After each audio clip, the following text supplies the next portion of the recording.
welcome to Savannah. Thanks for having me. So I had a few questions for you that I really hope you can help our audience understand. Tell me why you think it's important for someone like myself, or really anyone, to have an advance directive. It's important really for all adults to have an advance directive because, especially when you get older, you are likely to lose capacity, right? The ability to speak on your own behalf. And if you lack capacity, who's going to speak for you? Who's going to make sure that your preferences and values are taken into account when deciding what health care you get, right? So it's important to specify who, that's one part of advance directive, who will speak for you when you can't speak for yourself.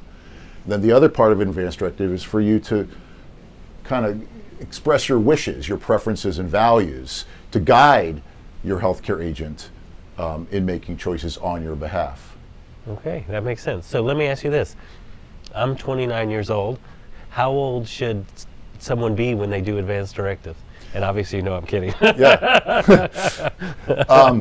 The recommendation, you know, and almost every single medical society on earth, right, recommends that all adults, right? So pretty much if you're 18 and older, not only you may complete an advance directive, but also you should, because while generally most people that lose capacity are older, obviously people who are 29 also can have an accident, can have an illness, or might lose capacity either because they're sedated, or they have an illness, and so there's lots of reasons why you might lose capacity and be unable to speak for yourself, and that could happen to anybody. In fact, some of the most famous cases, like Terry Schiavo and Nancy Cruzan and Karen Ann Quinlan were all very, very younger than 29 when they had car accidents or other things, and they were unable to speak for themselves.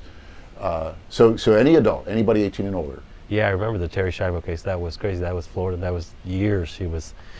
That was I mean, if people remember that case, super contentious in probably many different Florida courts. The Florida Jeb Bush got involved. The president got involved, and at the end of the day, all of that conflict could have been avoided if Terry had an advance directive. And then we know, because the whole debate was about what did Terry want. Her parents thought she wanted one thing. Her husband thought she wanted something else. It would have been really helpful if Terry herself had left an advance directive telling us what she would have wanted and who she would have wanted to make decisions on her behalf. So I mean, that's a great that's example. A good point, because I do think people think, well, I'm too young to do it, but you're right. A motorcycle accident, heart failure, there's a lot of reasons.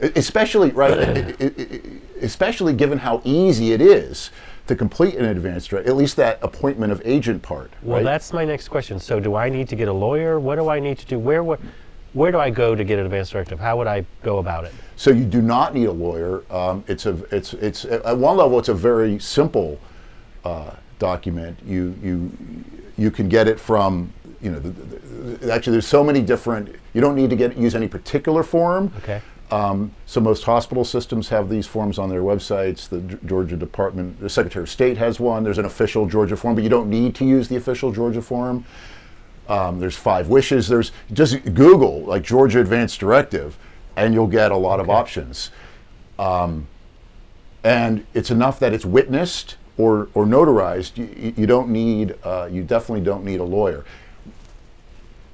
It might be a good idea to talk with a healthcare professional, especially if you have serious illness or chronic illness.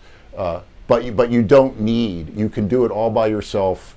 So yeah, it's a free, low cost, and relatively not time intensive task. So I know, for example, Hospice Savannah, we have a page that directs people to advance directives. So a lot, like you said, a lot of healthcare organizations, hospitals will have that website. Probably all of them. So let me ask you, I understand advance directive. I know the Post in Georgia and probably most states, that's a physician-driven order. And is that more towards just someone who has a terminal illness? When would someone get a post? So let's back up. So pretty much every adult, everybody 18 years and older, should have an advance directive. A pulsed is for a much narrower population. Okay. It's for people with a serious illness, Okay.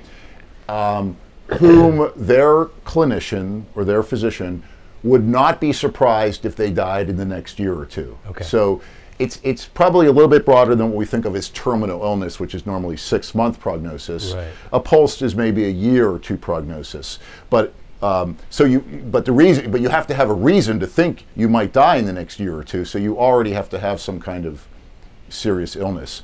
But a pulsed, as you just said, is a medical order. So that is not something you can do by yourself.